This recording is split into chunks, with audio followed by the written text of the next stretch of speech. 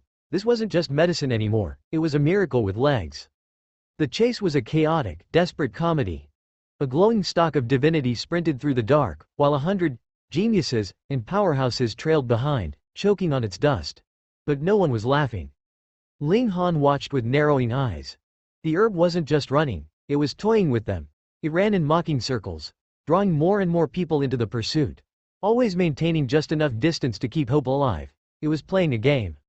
Can a plant possess intelligence? The thought sent a jolt of shock through Ling Han. Consciousness was the domain of humans and beasts. For a plant to possess a mind was a terrifying deviation from the natural order. 3/4 of the people in the mountain were now part of the swarm. This is a joke, we're being played by a damn weed, someone screamed in frustration. This thing is evil, it's mocking us, then quit, no one's forcing you to run. No one quit. Greed is a parasite that doesn't let go. Some even scrambled back to the entrance to alert the spiritual pedestal monsters, terrified the herb might leap into the underground river and vanish forever. Listen to me, spread out, box it in. The 3rd prince's voice boomed with the authority of the throne. The elders have been alerted. We take this thing at all costs. Anyone holding back for their own selfish gain will answer to the crown.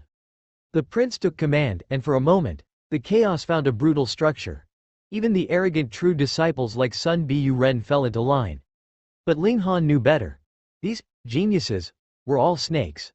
The second their fingers touched that glowing stalk, they'd swallow it whole. They all dreamed of that one-step ascension to godhood. The circle tightened. The herb was cornered, or so they thought. Suddenly, the stalk unleashed a burst of speed that made their eyes ache. It became a streak of white lightning, blurring through the gaps in their formation. Once it broke free, the herb did something that defied logic. It stopped, turned back, and lifted its roots in a gesture so unmistakable it left them breathless. The damn thing gave them the middle finger. It wasn't just a miracle herb, it was a ruffian. It was a street thug of a plant. I'm going to kill it, I'm going to grind it into paste and eat it, a warrior shrieked, his pride shattered by a flower. Ling Han frowned. The commotion was too loud. Even if he could overpower these fools, how could he take the herb without the old monsters outside finding out? Those vultures were starving for lifespan. If he walked out with a level 10 medicine in his gut, they'd butcher him just to boil his blood into soup. He needed a way to snatch it in total silence. The herb was being forced toward a dark, jagged corner of the mountain. Ling Han's eyes widened as he sensed a shift in the air. Danger! Stop! He roared. Lu Yu Tong and Li Si Chan froze instantly, trusting his voice like it was the word of God. The others didn't. They sneered. Rats trying to trick us, there's nothing there. The herb vanished into a pitch-black void, a yawning maw in the rock. The pursuers charged in after it. Pung! Pung! Pung! It was as if they had sprinted full tilt into a wall of solid diamond. Bodies recoiled, bones snapping with sickening cracks. Men were flung backward, blood spraying the cavern floor, some with white shards of bone piercing through their skin. The herb stopped just inside the darkness and wiggled its roots again. Pure, unadulterated provocation. "You bastard!" A warrior in the 8th layer of element gathering scrambled up, blood dripping from his nose, and marched straight to Ling Han. He shoved a finger into Ling Han's face. "You knew. Why didn't you warn us sooner, you piece of trash?" "Be reasonable," Lu Yutong snapped, stepping in front of Ling Han, her aura cold and lethal. He shouted a warning. "You're too stupid to listen." He didn't say what the danger was. The man yelled, his eyes darting to the crowd for support. "Ling Han, if you're a man, step out from behind your woman's skirts." He saw Ling Han's 6th layer cultivation and thought he'd found a punching bag to vent his humiliation on. Sigh, Ling Han sighed, gently moving Lu Yutong aside. "Ugly people really will do anything for attention." "Don't worry, Miss Lu," the man laughed, a cruel, jagged sound. "I'll be merciful while I break him." "Pa." The sound of the slap echoed like a gunshot.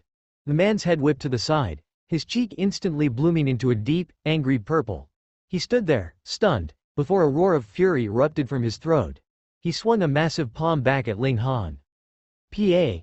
Ling Han's hand was a blur. He moved second but hit first, snapping the man's head back the other way. The force was so violent the warrior's legs buckled. He lunged again, desperate, blinded by rage. "Pa, pa, pa, pa." Ling Han unleashed a rhythmic, brutal staccato of slaps, each one heavier than the last, turning the genius's face into a raw, unrecognizable mess of pulp and shame.